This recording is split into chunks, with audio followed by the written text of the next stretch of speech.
കഥയാരംഭിക്കുന്നത് Elizabeth എന്ന പേരുള്ള ഒരു അധ്യാപികയെ പരിചയപ്പെടുത്തിക്കൊണ്ടാണ്. അന്ന് സ്കൂളിൽ എലിസബത്തിന്റെ ഫെയർവെൽ പാർട്ടി നടക്കുകയായിരുന്നു. എലിസബത്ത് കുറെ നാളുകളായി ആ സ്കൂളിൽ ജോലി ചെയ്തിരുന്ന അധ്യാപികയാണ്. ഇപ്പോൾ അവൾ വോളണ്ടറി റിട്ടയർമെന്റ് എടുത്ത് സ്കൂളിൽ നിന്ന് വിരമിച്ച് പോവാൻ നിൽക്കുന്നു. അങ്ങനെ എല്ലാവരുടെയും സംസാരമൊക്കെ കഴിഞ്ഞപ്പോ എലിസബത്തിനോട് രണ്ടു വാക്ക് പറയുവാൻ വേണ്ടി ക്ഷണിച്ചു. എലിസബത്ത് വന്ന് സംസാരിക്കാൻ തുടങ്ങി. അവൾ പറഞ്ഞു, കാര്യം ഒരു കൊല്ലമേ ഞാൻ ഈ സ്കൂളിൽ പഠിപ്പിച്ചിട്ടുള്ളൂവെങ്കിലും ഞാൻ എന്റെ കുട്ടികളെ ഒരുപാട് മിസ് ചെയ്യും. ഇവിടുത്തെ സ്റ്റാഫ് മെമ്പേഴ്സിനെ എന്റെ ഫാമിലിയെ പോലായിരുന്നു കരുതിയിരുന്നത്. അവരെയും ഞാൻ ഒരുപാട് മിസ് ചെയ്യും. 4 ക്ലാസുകൾ എടുത്തും ഒപ്പം മാരേജ് പ്ലാനിങ്ങിന്റെ കാര്യവുമായും ഇത്രനാൾ ഞാൻ വലിയ തിരക്കിലായിരുന്നു. എങ്ങനെയൊരു മാതൃകാ ടീച്ചറാവണം എന്നത് തെളിയിക്കാൻ എനിക്കൊരു ക്ലാസ് റൂമിന്റെയോ ചോക്ക് ബോർഡിന്റെയോ ആവശ്യമൊന്നുമില്ല. എന്റെ സേവനങ്ങൾ ഞാൻ തുടർന്നുകൊണ്ടിരിക്കും. കാര്യം എലിസബത്ത് ഇങ്ങനെയൊക്കെ സംസാരിച്ചെങ്കിലും എലിസബത്തിന്റെ സ്വഭാവം ഇതൊന്നുമായിരുന്നില്ല.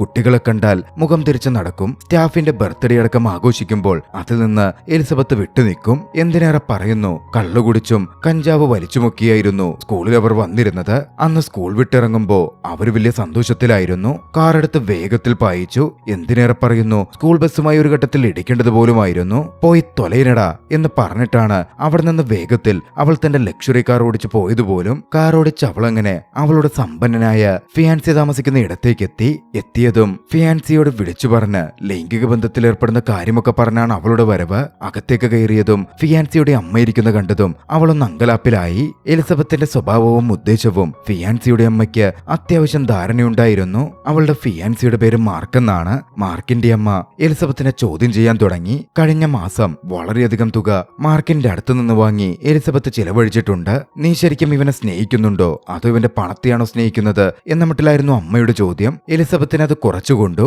എലിസബത്ത് തനിക്ക് മാർക്കിനോട് വലിയ ഇഷ്ടമാണ് എന്നൊക്കെ വിശദീകരിക്കാൻ തുടങ്ങി. സത്യം അതല്ലെങ്കിൽ പോലും ഉടനടി മാർക്കിന്റെ അമ്മ തിരക്കി. ഇന്നത്തെ ദിവസത്തിന്റെ പ്രത്യേകത എന്താണെന്നറിയാമോ? എലിസബത്തിനൊരു പിടിയും കിട്ടുന്നുണ്ടായിരുന്നില്ല. പിന്നാലെ അവർ തന്നെ വെളിപ്പെടുത്തി, അന്ന് മാർക്കിന്റെ ബർത്ത്ഡേ ആണ്. ഒരു തരത്തിൽ എലിസബത്ത് കള്ളമൊക്കെ പറഞ്ഞ് അത് മറയ്ക്കാൻ നോക്കിയെങ്കിലും ഒന്നും നല്ല രീതിയിലായില്ല. എലിസബത്തിന്റെ കള്ളത്തരം അമ്മയുടെ സഹായത്തോടെ മാർക്കിന് കയ്യോടെ പിടികിട്ടി. അതോടെ അവർ തമ്മിൽ നടക്കാനിരുന്ന വിവാഹവുമില്ലാതായി. പിന്നെ പറയണ്ടല്ലോ, എലിസബത്തിന് തന്റെ പഴയ ജീവിതത്തിലേക്ക് പോകേണ്ടി വരികയാണ്. 3 മാസങ്ങളങ്ങ് കടന്നുപോയി. സ്കൂളിൽ വീണ്ടും അധ്യാപികയായി അവൾ ജോയിൻ ചെയ്തു. സ്കൂളിലേക്ക് വന്ന എലിസബത്ത് അവിടുത്തെ ഏറ്റവും മികച്ച ടീച്ചേഴ്സിൽ ഒരാളായ എമിയെ കണ്ടു. എലിസബത്തിനെ നേരത്തെ തൊട്ട് എമിക്ക് അത്ര ഇഷ്ടമല്ല. എന്നിരുന്നാലും എമി എലിസബത്തിനോട് സംസാരിച്ചു. നിങ്ങളുടെ കാര്യങ്ങളൊക്കെ ഞാൻ അറിഞ്ഞു. വിവാഹം മുടങ്ങിയതിൽ എനിക്ക് ശരിക്കും ദുഃഖമുണ്ട്. ഏയ്, അങ്ങനെ വലിയ പ്രശ്നമൊന്നുമില്ലെന്നേ. സംഭവം എന്തെന്നാൽ ഞാൻ എന്റെ ഫിയാൻസി ഉണ്ടല്ലോ, അവനെ മറ്റൊരാളിന്റെ ഒപ്പം അങ്ങ് പിടിച്ചു. അവനൊരു സ്വവർഗാനുരാഗിയാണെന്നേ. അതുകൊണ്ടാ കല്യാണമൊക്കെ വേണ്ടെന്ന് വെച്ചത്. എലിസബത്ത് തന്റെ മുഖം രക്ഷിക്കാൻ കള്ളം പറഞ്ഞു. പിന്നാലെ എമിയുടെ കമന്റ് വന്നു, കഴിഞ്ഞ തവണ വിവാഹവും കാര്യങ്ങളുമൊക്കെയായിട്ട് നിങ്ങൾ കുറച്ച് തിരക്കിലായിരുന്നു എന്നെനിക്കറിയാം. ഇത്തവണ അതൊന്നുമില്ലല്ലോ, അതുകൊണ്ട് നല്ലൊരു ടീച്ചർ ആവണം. എലിസബത്ത് മറ്റൊന്നും പറഞ്ഞില്ല. അങ്ങനെ എലിസബത്ത് ക്ലാസ്സിലേക്ക് പോയി. കുറച്ച് കഴിഞ്ഞപ്പോ ലിൻ എന്നു പേരുള്ള മറ്റൊരു അധ്യാപിക വന്നു. എലിസബത്തിനെ ക്യാൻറ്റീനിൽ പോവാൻ ക്ഷണിച്ചു. താൻ തിരക്കിലാണെന്നും വരുന്നില്ലെന്നും പറഞ്ഞ് എലിസബത്ത് ആദ്യം ഒഴിഞ്ഞുമാറാൻ നോക്കി. തന്റെ ചെലവാണെന്നും കൂടെ വന്നാൽ മതി എന്നും ലിൻ പറഞ്ഞപ്പോ എലിസബത്ത് സന്തോഷത്തോടെ ചെല്ലുകയാണ്. കിട്ടിയ അവസരം മുതലാക്കി ലിന്നിന്റെ ചെലവിൽ നല്ല രീതിയിൽ ഭക്ഷണം എലിസബത്ത് വാങ്ങിക്കൂട്ടിയിരുന്നു. ഭക്ഷണം കഴിച്ചുകൊണ്ടവർ സംസാരിക്കുമ്പോൾ അവൾ പറഞ്ഞു, എങ്ങനെയെങ്കിലും എനിക്ക് നല്ലൊരാളിനെ കണ്ടുപിടിക്കണം. എന്റെ ചെലവുകളൊക്കെ നോക്കാൻ പറ്റുന്ന ഒരുത്തൻ. പിന്നെ പണ്ട് മുതൽ എനിക്കുള്ള ആഗ്രഹമാണ് എന്റെ സ്ഥലങ്ങൾ പ്ലാസ്റ്റിക് സർജറി ചെയ്ത് കുറച്ച് വലിപ്പം വെപ്പിക്കണം. ഏയ്, നീ എന്തിനാ അതൊക്കെ ചെയ്യുന്നേ? നിന്നെ കാണാൻ ഇപ്പോഴെന്ത് ഭംഗിയാ എന്നായിരുന്നു ലിന്നിന്റെ മറുപടി. എന്തായാലും അന്ന് വൈകിട്ട് എലിസബത്ത് ബാറിൽ പോയി. മദ്യപിച്ചിരിക്കുമ്പോ സമ്പന്നനായ ഒരു വ്യക്തിയെ കണ്ട് അയാളെ ചൂണ്ടയിടാൻ നോക്കി. പക്ഷെ അയാള് താൻ മാരീഡാണ് എന്ന് പറഞ്ഞൊഴിയുകയാണ്. അതോടെ എലിസബത്ത് അയാളുടെ അസിസ്റ്റന്റിനെ വട്ടമിട്ടു. അസിസ്റ്റന്റും എലിസബത്തിന്റെ ചൂണ്ടയിൽ കുത്തി. അവരൊന്നിച്ച് കുറച്ചു സമയം അങ്ങ് ചെലവഴിച്ചു. പിന്നാലെയാണ് അയാളത് പറഞ്ഞത്, താനിപ്പോ ഒരു ട്രെയിനിയാണ്. ഇത് കഴിഞ്ഞിട്ട് തനിക്കൊരു തെറാപ്പിസ്റ്റ് ആവണം. അതാണ് തന്റെ ആഗ്രഹം. അത് കേട്ടതും എലിസബത്തിന്റെ കിളിപാറി. അങ്ങനെ ഒരുപാട് പണമൊന്നുമില്ലാത്തവനെ തന്റെ ജീവിതത്തിലേക്ക് കൂട്ടാൻ എലിസബത്തിന് പറ്റില്ലായിരുന്നു. അവനെ നൈസായിട്ട് തേച്ച് എലിസബത്ത് അവിടെ നിന്ന് മുങ്ങി. അടുത്ത ദിവസം എമി കുട്ടികൾക്ക് മികച്ച രീതിയിൽ ക്ലാസ് എടുത്തുകൊണ്ടിരിക്കുവാണ്. അപ്പോഴായിരുന്നു സ്കൂളിലേക്ക് വൈകി എലിസബത്ത് എത്തുന്നത്. തലേ ദിവസം ഒരുപാട് മദ്യപിച്ചതിന്റെ ഹാങ് ഓവറൊക്കെ അവളിൽ പ്രകടമായിരുന്നു. തന്റെ ക്ലാസ്സിലേക്ക് വന്ന എലിസബത്ത് നേരെ ലൈറ്റൊക്കെ ഓഫ് ചെയ്തു. ബാഗൊക്കെ വലിച്ച് നേരെ കസേരയിലേക്കിരുന്ന് റെസ്റ്റ് എടുക്കാൻ ആരംഭിച്ചു. ഒരു കുട്ടി മുന്നിട്ട് വന്ന് തന്റെ അമ്മയുണ്ടാക്കിയ കുക്കീസ് ആണെന്ന് പറഞ്ഞ് കുറച്ച് കുക്കികൾ എലിസബത്തിന്റെ നേരെ നീട്ടി. ആദ്യമൊന്നും അവളെ മൈൻഡ് പോലും ചെയ്യാതെ എലിസബത്ത് മറ്റൊരു കുട്ടിയോട് TV സ്ക്രീൻ മുമ്പിലേക്ക് കൊണ്ടുവയ്ക്കാൻ ആവശ്യപ്പെട്ടു. എലിസബത്ത് ആദ്യ ദിവസം തന്നെ എല്ലാവരെയും സിനിമ കാണിക്കുന്നു എന്നത് കുട്ടികൾക്ക് സന്തോഷമായിരുന്നു. പിന്നാലെ എലിസബത്ത് കുക്കീസ് കൊണ്ടുവന്ന കുട്ടിയുടെ അടുത്ത് നിന്ന് ഒരു കുക്കി എടുത്തു. അത് കടിച്ചതും അവൾ അത് തുപ്പി നേരെ തിരിച്ചു വെച്ചു. കുക്കീസ് കൊടുത്ത കുട്ടി അക്ഷരാർത്ഥത്തിൽ ഞെട്ടിയിരുന്നു. എന്തോന്ന് ചീന ചൊവ്വ ഈ കുക്കീസിന് എന്ന തരത്തിൽ എലിസബത്ത് കമന്റും പറഞ്ഞു. മറ്റുള്ളവരുടെ വികാരങ്ങൾക്ക് ഒരു വിലയും എലിസബത്ത് കൽപ്പിച്ചിരുന്നേയില്ല. അന്ന് ഇന്റർവെല്ലിൽ എലിസബത്ത് നേരെ കഫറ്റീരിയയിലേക്ക് പോയി. ആ സമയം അങ്ങോട്ടേക്ക് ജിം ടീച്ചർ റസൽ കടന്നു വരികയാണ്. റസലിന് പണ്ട് തൊട്ടേ എലിസബത്തിന് മേൽ ഒരു താല്പര്യമുണ്ടായിരുന്നു. അവളോട് ഒരു ഡേറ്റിന് പുറത്തു പോയാലോ എന്ന തരത്തിൽ റസൽ ചോദിച്ചു. പക്ഷേ എലിസബത്ത് പറഞ്ഞു, ഞാൻ അങ്ങനെ കോവർക്കേഴ്സിനൊന്നും ഡേറ്റ് ചെയ്യാറില്ല, എനിക്കതിൽ താല്പര്യവുമില്ല. റസൽ അങ്ങനെ അവിടെ നിന്ന് മാറി. അപ്പോഴാണ് അങ്ങോട്ടേക്ക് എമി കടന്നു വരുന്നത്. എമി എലിസബത്തിനോട് സംസാരിച്ചു. എലിസബത്ത് ആദ്യ ദിവസം തന്നെ കുട്ടികളെ സിനിമ കാണിച്ചത് തീരെ ശരിയായില്ല എന്ന് എമി പറഞ്ഞു. എലിസബത്തിന് അതങ്ങ് ഇഷ്ടപ്പെട്ടില്ല. അവർ തമ്മിൽ അത്ര രസകരമല്ലാത്ത സംഭാഷണങ്ങൾ ഉണ്ടായി. ഒടുവിൽ എലിസബത്ത് അവിടെ നിന്ന് നടന്നു പോന്നു. അങ്ങനെ ഹാളിലേക്ക് കടന്നു പോന്ന എലിസബത്ത് അവിടെ നിൽക്കുന്ന സ്മാർട്ടായ ഒരു യുവാവിനെ കാണുകയാണ്. ആ യുവാവിനടുത്തേക്ക് ചെന്ന് എലിസബത്ത് അവനെ പരിചയപ്പെട്ടു. അവന്റെ പേര് സ്കോട്ട് എന്നായിരുന്നു. അവനവിടെ പുതിയ സബ്സ്റ്റിറ്റ്യൂട്ട് ടീച്ചറായി വന്നിരിക്കുന്നതാണ്. എലിസബത്ത് അപ്പോഴേ അവന്റെ കയ്യിൽ കിടക്കുന്ന ലക്ഷറി വാച്ച് ശ്രദ്ധിച്ചിരുന്നു. അതിനെപ്പറ്റി അവൾ ഒരു അഭിപ്രായവും പറഞ്ഞു. ആ യുവാവ് ആ ലക്ഷറി വാച്ച് തന്റെ മുത്തച്ഛൻ ഡിസൈൻ ചെയ്തതാണെന്നും തങ്ങളുടെ വെൽത്തി ഫാമിലിയെ പറ്റിയും ബിസിനസിനെ പറ്റിയുമൊക്കെ സംസാരിച്ചു. ആഹാ, തേടിയ വള്ളി ഇതാ കാലിൽ ചുറ്റി എന്ന ഭാവമായിരുന്നു എലിസബത്തിന്. നിങ്ങളുടെ ഭാര്യയൊക്കെ എന്ന മട്ടിൽ എലിസബത്ത് ചോദിച്ചു. ഇതുവരെ വിവാഹം കഴിച്ചിട്ടില്ല, ഒരു ഗേൾഫ്രണ്ട് ഉണ്ടായിരുന്നു, ഞങ്ങൾ ഈ അടുത്ത് ബ്രേക്കപ്പ് ആയി എന്നൊക്കെ അവൻ പറഞ്ഞതോടെ എലിസബത്തിന് കൂടുതൽ താല്പര്യം അങ്ങ് തോന്നി. എലിസബത്ത് കൂടുതൽ ആഴ്ന്നിറങ്ങി റിലേഷൻഷിപ്പിനെ പറ്റിയൊക്കെ ചോദിച്ചു. അങ്ങനെ സ്കോട്ടിന്റെ ഗേൾഫ്രണ്ടിന്റെ ഫോട്ടോയും എലിസബത്ത് നോക്കിക്കണ്ടു. കാതറിൻ എന്നായിരുന്നു അവളുടെ പേര്. അവൾക്ക് അല്പം വലിയ സ്ഥലങ്ങളൊക്കെ ഉണ്ട്. അതോടെ എലിസബത്തിന് സ്കോട്ടിനെ വളയ്ക്കാൻ വേണ്ടി ഒരു ഐഡിയ തോന്നാൻ തുടങ്ങി. പ്ലാസ്റ്റിക് സർജറിയൊക്കെ ചെയ്ത് തന്റെ സ്തനവലിപ്പം കുറച്ചു കൂട്ടണം. സ്കോട്ടിന് ചിലപ്പോ അതിൽ വലിയ താല്പര്യമായിരിക്കും. എലിസബത്ത് പിന്നാലെ അതിനു പറ്റുന്ന ഒരു ആശുപത്രിയിൽ പോയി ഡോക്ടറെ കണ്ട് സംസാരിച്ചു. ഡോക്ടറിൽ നിന്ന് ചില വിവരങ്ങൾ എലിസബത്ത് അറിയുകയാണ്. കാര്യം അത്തരത്തിൽ സൗന്ദര്യവർദ്ധക ശസ്ത്രക്രിയകൾ ഓരോരുത്തരും ചെയ്യാറുണ്ട്. പക്ഷെ അതിന് ഉയർന്ന പണച്ചെലവുണ്ട്. ഏതാണ്ട് $9,300 ആ ശസ്ത്രക്രിയക്ക് അവൾക്ക് ചെലവ് വരും. അത് കേട്ടതും എലിസബത്ത് ഒന്ന് ഞെട്ടി. തന്റെ ഫിനാൻഷ്യൽ സിറ്റുവേഷൻ ഇപ്പോൾ അത്ര ശരിയല്ല, പണമൊക്കെ തയ്യാറാക്കിയിട്ട് താൻ വരാം എന്ന് പറഞ്ഞ എലിസബത്ത് അന്ന് അവിടെ നിന്ന് പോരുകയാണ്. തിരികെ താൻ റെന്റിന് താമസിക്കുന്നിടത്തേക്ക് എത്തിയ എലിസബത്ത് തന്റെ പാരന്റ്സിനെ വിളിച്ചു. പക്ഷേ പണത്തിനായി വിളിച്ചെങ്കിലും പാരന്റ്സ് അവൾക്കൊരു ചില്ലിക്കാശ് കൊടുത്തില്ല. ദേഷ്യം വന്ന് അവൾ അവളുടെ പാരന്റ്സിന്റെ കാറിന്റെ ടയർ കുത്തി പൊട്ടിച്ചു. തിരികെ എത്തി അവൾ തന്റെ പഴയ ബോയ്ഫ്രണ്ടിനെ വിളിച്ചു. തനിക്ക് നടന്ന കാര്യങ്ങൾ ഭയങ്കര മോശമായിരുന്നെന്നും അതുകൊണ്ട് തനിക്ക് നഷ്ടപരിഹാരം വേണം, പണം വേണമെന്ന് അവൾ ആവശ്യപ്പെട്ടു. പക്ഷേ ബോയ്ഫ്രണ്ട് ഫോൺ കട്ട് ചെയ്തു പോവുകയായിരുന്നു ചെയ്തത്. എലിസബത്തിന് എന്തു ചെയ്യണം എന്നൊരു പിടിയും കിട്ടുന്നുണ്ടായിരുന്നില്ല. എലിസബത്ത് അവൾ താമസിക്കുന്നത് ഓൺലൈനിൽ കണ്ട ഒരു വാടക വീട്ടിലാണ്. അവിടെ അവൾക്കൊരു റൂംമേറ്റ് കൂടിയുണ്ട്. വാടകയുടെ കാര്യത്തിൽ പോലും അവൾ പിന്നിലായിരുന്നു. വാടക പണം കൊടുക്കാൻ പോലും പെൻഡിംഗ് ഉണ്ടായിരുന്നു. അന്ന് റൂംമേറ്റ് അതിനെപ്പറ്റി അവളോട് സംസാരിക്കുന്നുണ്ട്. അടുത്ത ദിവസം പതിവ് പോലെ എലിസബത്ത് സ്കൂളിലെത്തി. കുട്ടികൾക്ക് സിനിമയൊക്കെ വെച്ചു കൊടുത്ത് അവൾ ചുമ്മാതിരിക്കാൻ തുടങ്ങി. ആ സമയമാണ് ഒരു കുട്ടി സ്കൂളിന്റെ കെയർ ഓഫിൽ തങ്ങൾ നടത്തുന്ന കാർ വാഷിംഗ് പരിപാടിയെപ്പറ്റി പറയുന്നത്. കഴിഞ്ഞ തവണ കാർ വാഷിന് പോയപ്പോ $6,000 തങ്ങൾക്ക് റേസ് ചെയ്യാൻ സാധിച്ചു എന്നും അവൾ അറിയിച്ചു. അത് കേട്ടതും അതിൽ എലിസബത്തിന് വലിയ താല്പര്യം തോന്നി. പക്ഷേ അവൾക്കതിന് പോണമെങ്കിൽ പ്രിൻസിപ്പളിന്റെ അനുവാദം വേണം. അവൾ നേരെ പ്രിൻസിപ്പൽ ഓഫീസിലേക്ക് ചെന്നു. പ്രിൻസിപ്പളിനെ ചെറുതായി ഒന്ന് വശീകരിക്കാനൊക്കെ നോക്കി. പക്ഷെ പ്രിൻസിപ്പൾ ആകട്ടെ ഒരൊറ്റാൻ തടിയായിരുന്നു. മാത്രമല്ല ഡോൾഫിനുകളുടെ പാരന്റായി വളരെ സന്തോഷത്തോടെ ജീവിക്കുന്ന ഒരു വ്യക്തി. വശീകരണമൊന്നും അവിടെ ഏറ്റില്ല. പിന്നാലെ വന്ന കാര്യം അവൾ നേരിട്ട് അവതരിപ്പിച്ചു. പ്രിൻസിപ്പൾ ചോദിച്ചു, 7ാം ക്ലാസിന്റെ കാർ വാഷിന്റെ ലീഡർഷിപ്പിന് എമി ടീച്ചറെയാണല്ലോ ഏൽപ്പിച്ചിരിക്കുന്നത്. പക്ഷേ ഒരു തരത്തിൽ പ്രിൻസിപ്പലിനോട് സംസാരിച്ചും മറ്റും ആ അവസരം എലിസബത്ത് തട്ടിയെടുക്കുകയാണ്. അങ്ങനെ കാർ വാഷിന്റെ ദിവസം എത്തി. മറ്റുള്ളവർക്ക് അല്പം പ്രകോപനമുണ്ടാക്കുന്ന തരത്തിലുള്ള വസ്ത്രമൊക്കെ ധരിച്ചായിരുന്നു എലിസബത്ത് കാർ വാഷിനെത്തിയത്. മാത്രമല്ല അത്തരത്തിൽ അവളെ കുറിച്ച് ഷോ ഓഫ് ചെയ്യുകയും ചെയ്തു. അവിടെ എത്തിയ ആണുങ്ങളൊക്കെ അവളെ കാർ വാഷ് ഏൽപ്പിച്ച് പ്രകോപനപരമായ അവളുടെ ആ കാഴ്ചകളൊക്കെ കണ്ടിരിക്കാൻ തുടങ്ങി. എന്തിനേറെ പറയുന്നു, അതുവഴി വന്നൊരു പോലീസുകാരൻ നിയന്ത്രണം വിട്ട് മറ്റൊരു കാറിൽ പോലും ഇടിച്ചു. ആ സമയമാണ് അതുവഴി തന്റെ ഓടി കാറിൽ സ്കോട്ട് കടന്നു വരുന്നത്. സ്കോട്ടിനടുത്ത് ചെന്ന വന്ന് വളരെ മാന്യമായി അവളന്ന് സംസാരിക്കുകയാണ്. സ്കോട്ടിനോട് നമുക്കൊന്നിച്ചൊരു ഡേറ്റിന് പോയാലോ എന്ന തരത്തിൽ അവൾ ചോദിച്ചെങ്കിലും സ്കോട്ട് അതിൽ നിന്ന് പിന്മാറി. എന്തായാലും അന്നത്തെ കാർ വാഷ് കഴിഞ്ഞപ്പോ മൊത്തത്തിൽ കുറച്ചധികം പണമുണ്ടാക്കാനും അതിൽ നിന്നൊരു പങ്ക് തട്ടിയെടുക്കാനും എലിസബത്തിന് കഴിഞ്ഞിരുന്നു. Elizabeth കാറിലിരുന്ന് പണമെണ്ണുന്നത് Amy നോക്കിക്കണ്ടു. എലിസബത്തിന്റെ കള്ളക്കളികൾ എമിക്കെപ്പോഴേ തോന്നിയിരുന്നു. എമി പിന്നാലെ നേരെ പ്രിൻസിപ്പലിനെ ചെന്ന് കണ്ടു. എലിസബത്തിന്റെ കള്ളക്കളികളെ പറ്റിയും കാർ വാഷിന്റെ പണമായിരിക്കും അവൾ അടിച്ചു മാറ്റിയത് എന്ന് നമുക്ക് പ്രിൻസിപ്പലിനടുക്കൽ റിപ്പോർട്ട് ചെയ്തു. പ്രിൻസിപ്പൽ ടോയ്ലറ്റിലിരിക്കുമ്പോഴാണ് എമി ചെന്ന് പുറത്തുനിന്ന് ഇതൊക്കെ പറയുന്നതെന്ന് ഓർക്കണം. പ്രിൻസിപ്പൽ പറഞ്ഞു, എനിക്ക് ഇവിടെയെങ്കിലും കുറച്ച് സമാധാനം തരുമോ, ഒന്ന് പോയി തരുമോ. ഒടുവിൽ എമി അവിടെ നിന്ന് പോന്നു. അടുത്ത ദിവസം പതിവ് പോലെ എലിസബത്ത് ക്ലാസ്സിലെത്തി. കുട്ടികൾക്ക് നല്ല രീതിയിൽ അവൾ ക്ലാസ് ഒന്നും എടുത്തില്ല. കുട്ടികൾക്ക് ഒരു പ്രീ ടെസ്റ്റ് നടത്തി. ടെസ്റ്റിന് മുമ്പ് 45 മിനിറ്റ് നിങ്ങളിരുന്ന് പഠിച്ചോ എന്നിട്ട് എഴുതിയാൽ മതി എന്ന ഭാവമൊക്കെയായിരുന്നു എലിസബത്തിന്. അതിലൊന്നും വലിയ കാര്യമില്ല എന്നായിരുന്നു എലിസബത്ത് വിശ്വസിച്ചിരുന്നതും.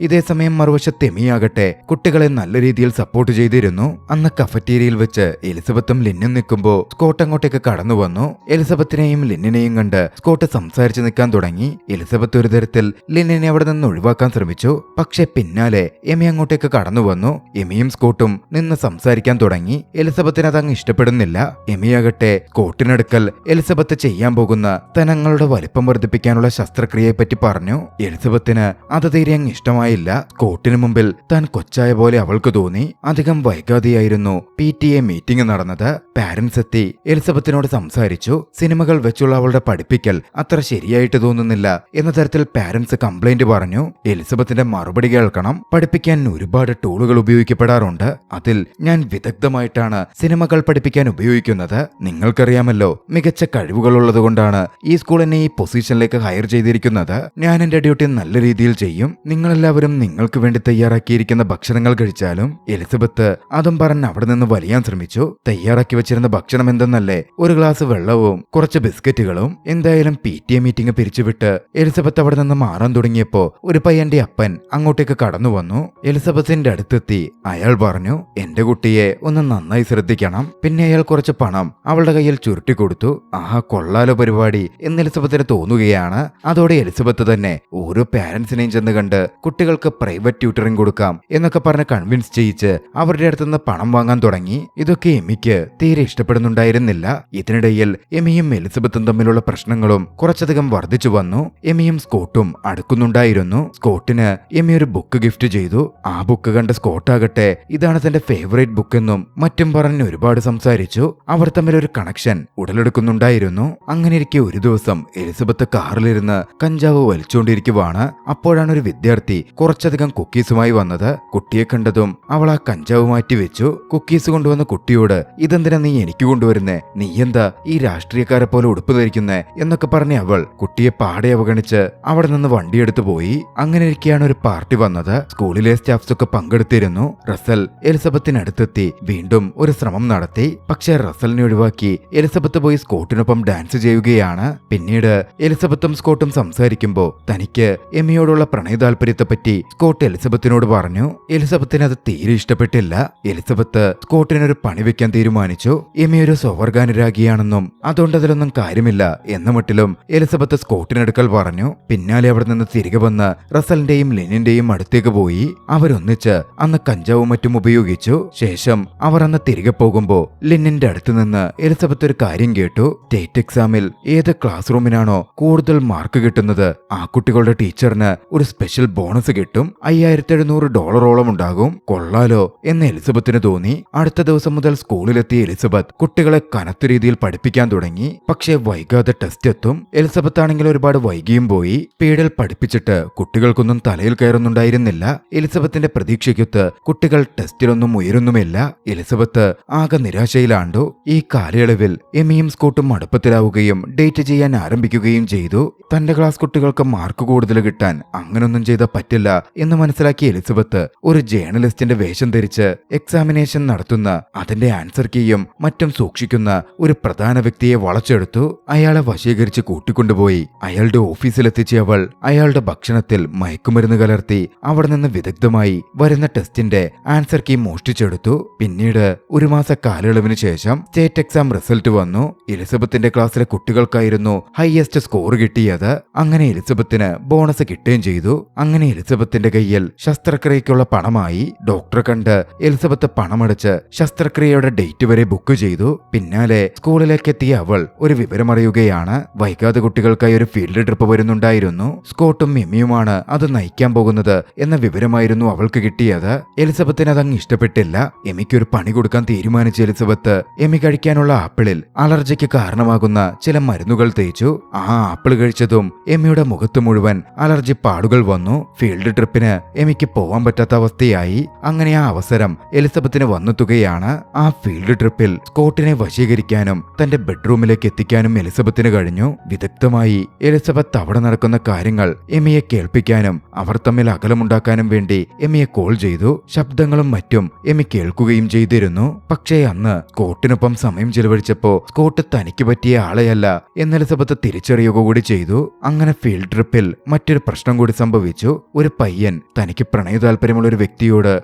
തന്റെ പ്രണയം തുറന്നു പറഞ്ഞു. പക്ഷേ അതിന്റെ പേരിൽ കുട്ടികൾ അവനെ കളിയാക്കി. എലിസബത്ത് അത് കണ്ടിരുന്നു. കാര്യം ഒരു മോശം ടീച്ചറാണെങ്കിലും ഒരു കുട്ടി അങ്ങനെ നിരാശനാകുന്നത് എലിസബത്തിന് ഇഷ്ടപ്പെട്ടില്ല. കുറച്ച് കുറുക്കുവഴികളിലൂടെയാണെങ്കിലും കുട്ടികൾക്ക് മുമ്പിൽ അവനെ ഒരു ഹീറോവായി കാണിക്കുന്ന തരത്തിൽ ചെറിയൊരു ഇടപാട് എലിസബത്ത് നടത്തി. അതോടെ കുട്ടികൾ അവനെ കളിയാക്കുന്നത് നിർത്തി. ഇതേസമയം സ്കൂളിലായിരുന്ന എമിക്ക് എലിസബത്തിന്റെ കാര്യത്തിൽ വലിയ സംശയങ്ങൾ തന്നെ ഉണ്ടായിരുന്നു. എലിസബത്തിന്റെ ഡെസ്കിന്റെ ഉള്ളിൽ ഒരിക്കലും തുറക്കാത്ത ഒരറയുണ്ട്. എലിസബത്ത് അതൊരിക്കലും തുറക്കാത്ത കണ്ട് അതിലവൾ എന്തൊക്കെയോ രഹസ്യങ്ങൾ സൂക്ഷിക്കുന്നുണ്ടാകും എന്ന് ചിന്തിച്ച എമി ആ കാലയളവിൽ എലിസബത്തിന്റെ ഡെസ്ക് തന്റെ ഇടത്തേക്ക് മാറ്റി. തന്റെ ഡെസ്ക് കൊണ്ടുവന്ന് എലിസബത്തിന്റെ ഇടത്തും ഇട്ടുവെച്ചു. പിന്നാലെ എമി എലിസബത്തിന്റെ ആ അറ തുറന്നു നോക്കി. അതിനകത്തു നിന്നും അവളുടെ ക്ലാസ്സിലെ കുട്ടികൾക്ക് സ്റ്റേറ്റ് എക്സാം റിസൾട്ട് അവൾ ചതിയിലൂടെയാണ് ഉണ്ടാക്കി കൊടുത്തത് എന്ന കാര്യം എമി മനസ്സിലാക്കുകയാണ്. എമി പിന്നാലെ അതിന് കാരണക്കാരനായ ആ ഓഫീസറെയും കണ്ടെത്തി എലിസബത്തിനെതിരെ സാക്ഷി പറയാൻ പ്രേരിപ്പിച്ച് പ്രിൻസിപ്പൽ ഓഫീസ് വരെ കൊണ്ടെത്തിച്ചു. ഒക്കെ പ്രിൻസിപ്പലിനോട് പറയാം എന്ന് സമ്മതിച്ചു വന്ന ആ ഓഫീസറിന് പക്ഷേ എലിസബത്തിനെതിരെ സാക്ഷി പറയാൻ കഴിയാത്ത അവസ്ഥ എലിസബത്ത് തന്നെ കൊണ്ടുവന്നു. അന്ന് ആ സംഭവം നടക്കുമ്പോ അയാളെ നഗ്നനാക്കിയ ശേഷം എലിസബത്ത് അയാളുടെ കുറച്ച് ചിത്രങ്ങൾ പകർത്തിയിരുന്നു. അത് തന്റെ റൂംമേറ്റിന്റെ അടുക്കൽ കൊടുത്തുവിട്ട് അയാൾ എലിസബത്ത് ബ്ലാക്ക്മെയിൽ ചെയ്തു. അതുകൊണ്ടായിരുന്നു അയാൾക്ക് പ്രിൻസിപ്പലിന് മുമ്പിൽ ഒന്നും പറയാൻ പറ്റാതെ പോയത്. എന്തായാലും എമിയുടെ ആ പദ്ധതി പൊളിഞ്ഞു. അതോടെ എമിക്ക് എലിസബത്തിനോട് കൂടുതൽ ദേഷ്യമായി. ഒടുവിൽ എമിക്ക് മറ്റൊരു ലീഡ് കിട്ടി. ഒരു കുട്ടി എലിസബത്ത് മയക്കുമരുന്ന് ഉപയോഗിക്കുന്നത് കഞ്ചാവ് വലിക്കുന്നത് കണ്ടിരുന്നല്ലോ. അത് വെച്ച് എലിസബത്തിനെതിരെ കംപ്ലൈന്റ് ചെയ്യാൻ അവൾ മുതിർന്നു. അങ്ങനെ കംപ്ലൈന്റ് പോലീസ് സ്റ്റേഷനിലെത്തി. പോലീസുകാരെത്തി എലിസബത്തിന്റെ ടേബിളൊക്കെ പരിശോധിക്കാൻ തുടങ്ങി. പക്ഷേ എലിസബത്തിന്റെ ടേബിളിൽ ഒന്നും കണ്ടുകിട്ടിയില്ല. കാര്യം എമി ആ ടേബിൾ തന്റേതുമായി സ്വാപ്പ് ചെയ്തിരുന്നല്ലോ. പരിശോധനാ സമയത്ത് എലിസബത്ത് പണ്ട് തന്റേതായിരുന്ന ആ ടേബിളിൽ നിലവിൽ എമിയുടെ സ്ഥാനത്ത് കിടക്കുന്ന ആ ടേബിളിൽ ഒളിപ്പിച്ചു വെച്ചിരുന്ന കഞ്ചാവും മറ്റും പോലീസ് കണ്ടെടുക്കുകയാണ്. പിന്നെ പറയണ്ടല്ലോ, എമിക്ക് നല്ല അസൽ പണി കിട്ടി. എമി സ്കൂളിൽ നിന്ന് പുറത്താക്കപ്പെട്ടു. എമിയുടെ ടേബിളിൽ നിന്നാണല്ലോ ആ സമയം മയക്കുമരുന്നും കഞ്ചാവും ഒക്കെ കണ്ടെടുത്തത്. അതുകൊണ്ട് അത് അവളുടേതാണ് എന്ന തരത്തിൽ പോലീസ് വിലയിരുത്തി. അല്ലെന്ന് എമി വാദിക്കാൻ ശ്രമിച്ചെങ്കിലും ഒന്നും നടപടിയായില്ല. എന്തായാലും ആ സ്കൂൾ ഇയർ അങ്ങനെ സംഭവബഹുലമായി അവസാനിച്ചു. അടുത്ത സ്കൂൾ ഇയറിന്റെ ആരംഭം എലിസബത്ത് വീണ്ടും സ്കൂളിലേക്ക് വന്നു. പക്ഷെ ഇത്തവണ പുതിയൊരു വ്യക്തിയായിട്ടായിരുന്നു എലിസബത്തിന്റെ വരവ്.